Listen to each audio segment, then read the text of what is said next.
السلام علیکم ورحمۃ اللہ وبرکاتہ۔ عزیز طلباء، آج ہم کلاس 7 کے سبجیکٹ اسلامیات کے 7ویں ہفتے کے 7ویں لیکچر پہ بات کریں گے۔ آج کا ہمارا ٹاپک ہے غزوہ حنین، جو کہ مسلمانوں اور دو قبائل بنو حوازن اور بنو ثقیف کے درمیان ایک جنگ کی صورت میں پیش آیا۔ حنین ایک وادی کا نام ہے، اور اس وادی میں چونکہ یہ غزوہ پیش آیا تھا، اس وجہ سے اس کو غزوہ حنین کہا جاتا ہے۔ یہ مکہ مکرمہ سے 40 کلومیٹر کے فاصلے پہ ہے، اور بنو حوازن اور بنو ثقیف قبائل کی آبادی ہے جس کو حنین کہتے ہیں۔ اس غزوہ کے اسباب اور وجوہات کچھ یوں ہیں کہ فتح مکہ کے بعد 8 ہجری میں جب مکہ فتح ہو گیا، اس کے بعد بہت سارے بلکہ اکثر قبائل جو تھے وہ اسلام قبول کر لیا ان لوگوں نے، لیکن وادی حنین کے جو مقیم 2 قبائل تھے، بنو حوازن اور بنو ثقیف، ان دونوں قبائل کو مسلمانوں سے بڑی سخت نفرت تھی۔ وہ مسلمانوں کے نظام زندگی کو پسند نہیں کرتے تھے، جس وجہ سے انہوں نے مسلمانوں کے خلاف جو ہے وہ نفرت کا اظہار کیا اور مسلمانوں کے خلاف جنگ کے لیے تیاری شروع کر دی۔ اس کے جواب میں مسلمانوں نے 6 شوال 8 ہجری کو بنو حوازن اور بنو ثقیف اور ان کے ساتھ دیگر ملے ہوئے قبائل کے ساتھ جنگ کرنے کے لیے ایک 12,000 کا ایک لشکر تیار کیا، جس میں سے 10,000 نبی گرامی علیہ الصلوۃ والسلام کے ساتھ مدینہ سے آئے، اور 2,009 مسلم جو تھے وہ مکہ سے آپ علیہ الصلوۃ والسلام کے ساتھ شامل ہوئے۔ اس غزوہ کے واقعات کچھ اس طرح سے ہیں کہ 10 شوال سن 8 ہجری کو مسلمانوں نے پڑاؤ ڈالا وادی حنین میں، اور یہاں پہ مالک بن عوف، جو کہ بنو حوازن قبیلے کا سردار تھا اور بڑا ماہر تھا جنگی معاملات میں، اس نے تنگ گھاٹیوں اور مختلف دروں میں اپنے ایک لشکر کو چھپا رکھا تھا، اور رات کے پڑاؤ کے بعد جب اگلی صبح مسلمانوں نے آگے بڑھنے کی تیاری شروع کی تو دشمن نے اچانک تیروں کے ساتھ برسات کر دی مسلمانوں پہ۔ مسلمان جو ہے وہ سنبھل نہ سکے، بڑے بھگدڑ مچ گئی۔ ثابت قدمی کا مظاہرہ کرنے کے لیے اللہ کے نبی علیہ الصلوۃ والسلام نے پوری سر توڑ کوشش کی، اور بھاگتے ہوئے ادھر ادھر بکھرتے ہوئے مسلمانوں کو مسلسل یہ منادی کرتے ہیں، میں نبی ہوں، یہ جھوٹ نہیں، میں عبد المطلب کا بیٹا یعنی پوتا ہوں۔ انہی حالات میں اللہ کے نبی علیہ الصلوۃ والسلام نے حضرت عباس رضی اللہ تعالیٰ عنہ کو حکم دیا کہ ان کو لوگوں کو مسلمانوں کو بلانے کے لیے یہ صدا بلند کرو، اے درخت والو، اے بیت رضوان والو، تم کہاں ہو؟ بار بار حضرت عباس رضی اللہ تعالیٰ عنہ مسلمانوں کو یہ کہہ کر آوازیں دیتے رہے۔ جب ان الفاظ کو مسلمانوں نے سنا اور مسلمانوں کو پتہ چلا کہ نبی گرامی علیہ الصلوۃ والسلام یہاں موجود ہیں، تو تمام کے تمام مسلمان آہستہ آہستہ دوبارہ اس وادی میں جمع ہوئے، اور اس کے بعد بڑی گھمسان کی بڑی زور کی جنگ ہوئی، اور اللہ کے نبی علیہ الصلوۃ والسلام نے ایک مٹھی بھر مٹی لی اور ان کفار کی طرف پھینک دی۔ اس مٹی کا ایک ایک ذرہ ایک ایک کافر مخالف کے آنکھوں میں پڑا، ان کی آنکھیں چندھیا گئیں، قدم اکھڑ گئے، اور مسلمانوں کو اللہ تعالیٰ نے فتح نصیب فرمائی، جس کا ذکر غزوہ توبہ میں اس طرح سے ہے۔ اللہ تعالیٰ نے بہت سے موقعوں پہ تم کو مدد دی ہے، اور جنگ حنین کے دن جب تم کو اپنی جماعت کی کثرت پر فخر تھا، وہ تمہارے کچھ بھی کام نہ آئی، اور زمین کشادگی کے باوجود تم پر تنگ ہو گئی، پھر تم پیٹھ پھیر کر بھاگے، پھر اللہ تعالیٰ نے اپنے رسول صلی اللہ علیہ وسلم اور مومنین پر اپنی سکینت نازل فرمائی اور تمہاری مدد کو فرشتوں کے لشکر جو تمہیں نظر نہیں آتے تھے آسمانوں سے اتارے اور کافروں کو عذاب دیا، اور کفر کرنے والوں کی یہی سزا ہے۔ اچھا جی، اب اس غزوے کے ہم نتائج کی طرف پڑھتے ہیں کہ اس غزوے کے نتائج اوورال کیا رہے۔ نتائج میں چونکہ جو کفار بنو حوازن، بنو ثقیف اور ان کے جو اتحادی قبائل تھے، بنیادی طور پہ مسلمانوں نے ان کے خلاف جنگ کا آغاز نہیں کیا تھا، نہ ہی ان سے بڑی نفرت کا اظہار کیا تھا، نہ ہی ان کے معاملات میں دخل اندازی دی تھی، بلکہ مسلمانوں نے جو ہے بڑے امن اور سکون کا مظاہرہ کیا، اور اس امن اور سکون کی جو فضا تھی اس کو کفار نے کمزوری سمجھا اور مسلمانوں کے خلاف جنگ کرنے کا آغاز کیا، تیاریاں شروع کر دیں، جس کو دیکھ کے اللہ کے نبی حضرت محمد صلی اللہ علیہ وسلم مجبوراً جنگ کرنے کے لیے تیار ہوئے۔ نتیجتاً 10,000 کا اسلامی لشکر آپ نے مدینہ سے ساتھ لیا، اور اس کے بعد 2,000 کا لشکر مکہ سے آپ کے ساتھ شامل ہوا، اور 12,000 کا لشکر مجموعی طور پہ آپ ساتھ لے کے چلے۔ ایک بہت بڑا ماشاءاللہ لشکر تھا، جس کو دیکھ کے اسلحہ، اسباب اور مکہ کی سابقہ فتح کو دیکھ کے بعض مسلمانوں کے دلوں میں بڑا فخر، غرور اور تکبر اور گھمنڈ آ گیا کہ شاید اس بار تو ہم اتنے طاقتور ہیں کہ ہمیں کوئی ہرا ہی نہ سکے، ہماری طاقت اس قابل ہے کہ ہم دشمن کو شکست فاش دے سکیں۔ یہ بات اللہ کو ناپسند آئی، اور اللہ تعالیٰ نے اس کا سورہ توبہ کی جو سابقہ آیت جس میں میں نے جو میں نے پڑھ کے آپ کو سنائی، اس کا ترجمہ اس میں ذکر کیا ہے کہ مسلمانوں کو اپنی بڑی تعداد اور بڑے اسباب پہ فخر ہوا، لیکن اس فخر کا، اس انا کا، اس غرور کا مسلمانوں کو فائدہ نہیں بلکہ نقصان ہوا، اور مسلمانوں کو اچانک شکست کے منہ میں چلے گئے۔ اور اگر اللہ کے نبی علیہ الصلوۃ والسلام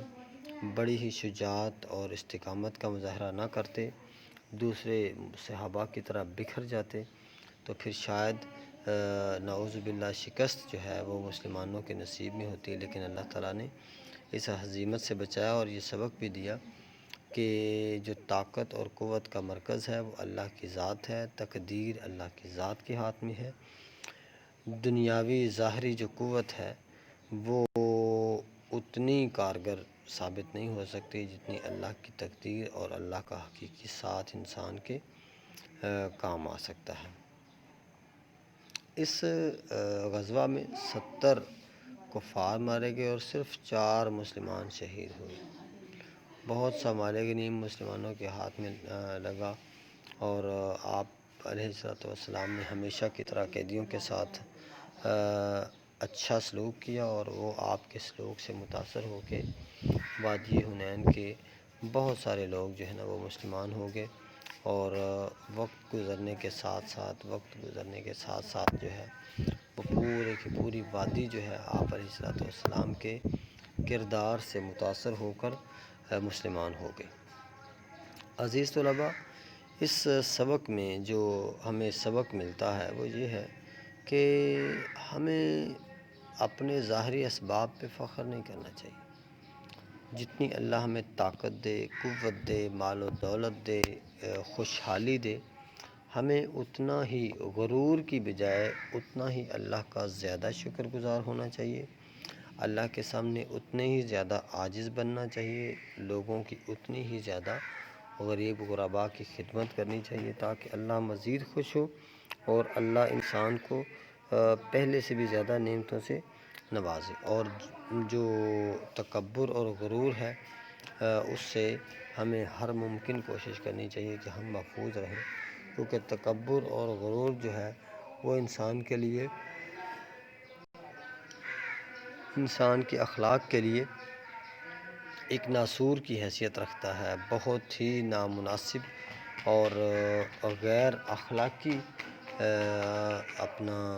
رویہ ہے تکبر کو اپنانا، جس کی اللہ تعالیٰ نے اور نبی گرامی علیہ الصلوۃ والسلام نے ہزاروں مقامات پہ نفی کی ہے۔ عزیز طلباء، یہ جو حصہ ہم نے لیکچر کا ذکر کیا ہے، یہ پہلا پارٹ تھا اس لیسن کا، جس میں ہم نے لیکچر دیا ہے پورے کے پورے لیسن پہ۔ نیکسٹ پارٹ پہ ہم انشاءاللہ جو ہے نا وہ اس سبق کے غزوہ حنین سبق کے مشقی جو سوالات ہیں ان کی طرف رجوع کریں گے، اور اس کے علاوہ اپنا سابقہ جو سبق ہے اس کی یاد دہانی میں کرواتا چلوں کہ جو اسٹوڈنٹ سابقہ سبق اچھی طرح سے یاد کر کے نیٹ بکس پہ لکھ چکے ہیں، بہت اچھی بات۔ جن کا پچھلا لیسن باقی ہے ابھی مکمل کرنا، اس کو اچھی طرح سے مکمل کریں، اپنی نیٹ بکس کمپلیٹ کریں، اور گورنمنٹ کی ہدایات کے مطابق پر امید رہیں کہ 15 سپتمبر کو انشاءاللہ اسکولز، کالجز، یونیورسٹیز اوپن ہو جائیں گی، اور ہم باقاعدہ بالمشافہ کلاسز میں مل سکیں گے، اور مختلف جو لیسنز ہیں ان پہ ہم انشاءاللہ مزید گفتگو کر سکیں گے، اور باقی جو اسباق ہیں ان کو بھی مکمل کر سکیں گے۔ اس طلباء، اب ہم اس سبق غزوہ حنین کے مشقی سوالات کی طرف رجوع کرتے ہیں۔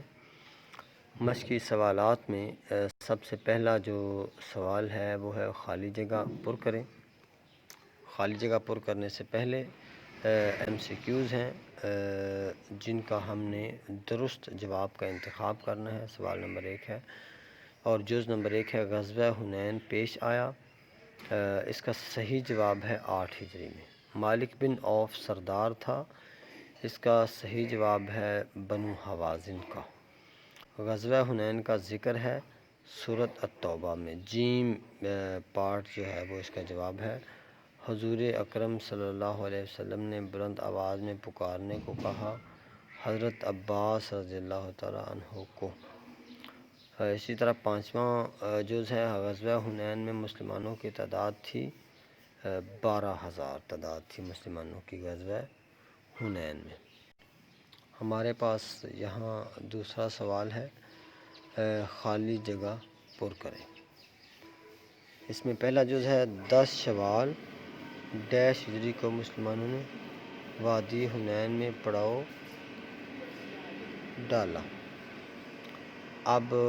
10 شوال 8 ہجری کو مسلمانوں نے وادی حنین میں پڑاؤ ڈالا۔ اس کے بعد نیکسٹ جز ہمارے پاس ہے ان حضرت صلی اللہ علیہ وآلہ وسلم نے مٹھی بھر کے مٹی دشمن پر پھینکی۔ اسی طرح آپ علیہ الصلوۃ والسلام نے حضرت عباس رضی اللہ تعالیٰ عنہ نے بلند آواز میں پکارا اے درخت والو، اے درخت والو۔ غزوہ حنین میں اللہ تعالیٰ نے مسلمانوں کی فرشتوں کے ذریعے مدد فرمائی۔ غزوہ حنین میں کفار کے 70 لوگ مارے گئے۔ غزوہ حنین سبق کے تیسرے سوال کی طرف ہم رجوع کرتے ہیں، جو کہ مختصر سوالات پہ مبنی ہیں۔ مختصر سوالات جو ہیں وہ مکمل طور پہ 5 ہیں، جن کو ہم یہاں باقاعدہ طور پہ انشاءاللہ ذکر کریں گے۔ غزوہ حنین کن کے درمیان ہوا؟ یہ پہلا سوال ہے مختصر۔ غزوہ حنین جو ہے وادی حنین کے مقیم بنو ثقیف اور بنو حوازن 2 قبیلوں اور مسلمانوں کے درمیان پیش آیا۔ اسی طرح نیکسٹ سوال ہمارے پاس ہے غزوہ حنین کا سبب بیان کریں۔ فتح مکہ کی ارد گرد کے بعد ارد گرد کے تمام قبائل تقریباً اسلام لا چکے تھے، مسلمانوں کے ہاتھ پہ، اللہ کے نبی کے ہاتھ پہ بیعت کر چکے تھے، لیکن غزوہ حنین کی جو جگہ ہے، مقام ہے وادی حنین، اس کے آس پاس مقیم ایک قبیلہ بنو ثقیف اور دوسرا بنو حوازن، دو قبیلے مسلمانوں کے سخت خلاف تھے، مسلمانوں سے نفرت کرتے تھے، مسلمانوں کے نظام زندگی کو پسند نہیں کرتے تھے۔ ان لوگوں نے، ان دو قبائل نے مل کر مسلمانوں کے خلاف جنگی تیاریاں شروع کیں، لوگوں میں نفرت پھیلائی، جس کے جواب میں نبی گرامی علیہ السلام نے 12,000 کا لشکر تیار کر کے وادی حنین میں بنو حوازن اور بنو ثقیف کا مقابلہ کیا، اور اللہ تعالیٰ نے بالآخر فتح نصیب فرمائی، اور مسلمانوں کو ایک سبق بھی ملا کہ اپنی بڑی تعداد اور بڑے اسلحہ اور اسباب جو ہیں ان پہ فخر کرنے کی بجائے اللہ کا شکر ادا کریں اور عاجزی کے ساتھ، پوری بہادری اور دلیری کے ساتھ دشمن کا جو ہے وہ مقابلہ کریں۔ ہمارے پاس نیکسٹ تیسرا جو مختصر سوال ہے، حضور اکرم صلی اللہ علیہ وسلم نے حنین کے قیدیوں کے ساتھ کیا سلوک کیا؟ رسول اللہ صلی اللہ علیہ وسلم نے حنین کے قیدیوں کے ساتھ اچھا سلوک کیا اور تمام کے تمام لوگوں کو معاف کر دیا۔ اس حسن سلوک کی وجہ سے تمام جو قیدی تھے وہ مسلمان ہو گئے، بڑے متاثر ہوئے اللہ کے نبی علیہ السلام کے کردار سے کہ آپ نے ان لوگوں کے دشمن ہونے کے باوجود، ان لوگوں کے حریف ہونے کے باوجود، ان سے جنگ کرنے کے باوجود، ان کے آپ علیہ السلام کے ساتھ جنگ کرنے کے باوجود، آپ کو قتل کرنے کی کوشش کرنے کے باوجود ان کو معاف فرما دیا اور ان سے بدلہ نہیں لیا۔ مختصر سوالات میں ہمارے پاس چوتھا سوال ہے، لشکر اسلام کو شروع میں کیوں پریشانی کا سامنا کرنا پڑا؟ اسلام کے جو لشکر ہے اس کو شروع میں پریشانی کا سامنا اس لیے کرنا پڑا کہ غزوہ حنین میں وادی حنین کے مقیم بنو حوازن اور بنو ثقیف چونکہ یہاں کے لوکل رہائشی تھے، ان کو یہاں کی وادیوں، گھاٹیوں اور زمین کے اتار چڑھاؤ کا، وادی میں سازگار مقامات کا اور حملہ کرنے کے لیے، گھات لگا کر حملہ کرنے کے لیے سازگار جگہ کی ان کو مکمل معلومات تھیں، اور اس کا بھرپور فائدہ اٹھایا بنو حوازن کے جو سردار تھا اس نے، اور اس انسان نے اپنے ایک بڑے لشکر کو پہلے ہی، مالک بن عوف نے ایک بڑے گروہ کو پہلے ہی وادی میں چھپا رکھا تھا۔ جو ہی صحابہ کرام اور نبی گرامی علیہ السلام حنین کی وادی میں انٹر ہوئے اور آگے بڑھنے کی کوشش کی تو صبح بنو حوازن کے سردار مالک بن عوف نے مسلمانوں پر تیروں کی بہت بڑی برسات کر دی، جس پہ اچانک جس برسات کو دیکھ کے مسلمان گھبرا گئے، پریشان ہو گئے، اور جو ہے اپنا ایک بڑی حد تک مسلمان شکست کے قریب چلے گئے۔ تو بنو حوازن کے سردار مالک بن عوف کی جو حکمت عملی تھی ابتدائی، اس کی وجہ سے مسلمانوں کو جو ہے وہ پریشانی اور مصیبت کا سامنا کرنا پڑا۔ ہمارے پاس پانچواں مختصر سوال ہے، حضور صلی اللہ علیہ وسلم نے اس لشکر اسلام کو اکٹھا کرنے کے لیے کیا تدابیر اختیار کیں؟ اب نبی گرامی علیہ السلام نے حضرت عباس رضی اللہ تعالیٰ پہلے تو خود مسلمانوں سے کہا کہ میں نبی ہوں،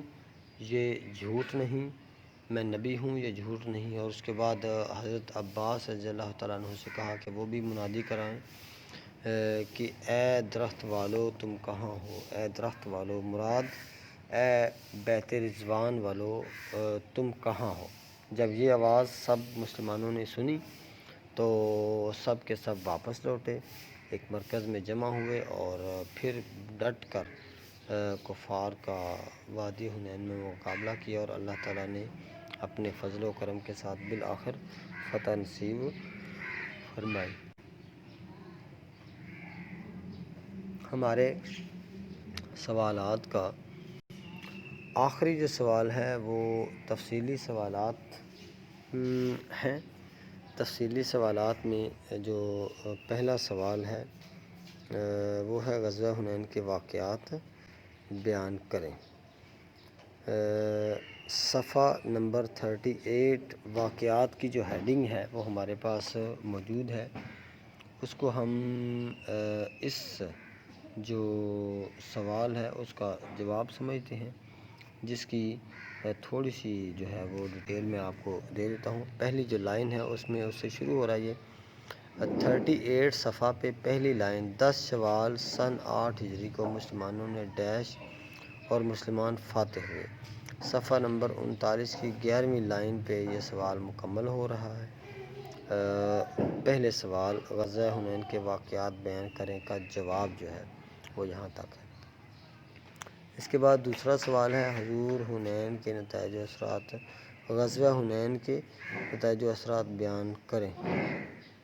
صفحہ نمبر 39 پر نتائج و اثرات کی جو ہیڈنگ ہے اس کو اپنا پہلی لائن کو دیکھیں تو اس میں لکھا ہوا ہے اس غزوہ میں دشمن کے 70 آدمی مارے گئے، اور اس کے بعد رب کی رضا سمجھنی چاہیے، یہ صفحہ نمبر 39 ہی پہ ہے۔ یہاں تک اس سوال کا جواب ہمارے پاس مکمل ہو رہا ہے۔ عزیز طلباء، مجھے امید ہے کہ آپ سب لوگ خیر و عافیت سے ہوں گے اور اپنے آپ کو آپ نے مختلف بیماری کی وبا جو مختلف نکلی ہے اس سے محفوظ بھی رکھا ہوگا، اور میں یہ بھی امید کرتا ہوں آپ لوگوں سے کہ آپ اپنا جو فارغ وقت ہے، کالج نہیں جانا آج کل، اسکول نہیں جانا، مختلف قسم کی ایکٹیویٹیز جو نہیں کرنی، تو بہت سارا فارغ جو ہے وقت بچتا ہے، اس فارغ وقت میں آپ لوگ تعلیم کو بالکل بھلائیں گے نہیں، بالکل اس سے کنارہ کشی اختیار نہیں کریں گے، بلکہ سب کے سب اپنی سطح پہ اسٹڈی کریں گے، پڑھیں گے، کتابوں سے وابستہ رہیں گے، اور اپنا جو تمام ٹیچرز حضرات آپ کو ہوم ورک دے رہے ہیں اس ہوم ورک کو بھی ہر حد الامکان کوشش کریں گے۔ اللہ تعالیٰ سے امید ہے کہ اللہ تعالیٰ آپ جو ہے آپ سب کا حامی ناصر ہو۔ والسلام۔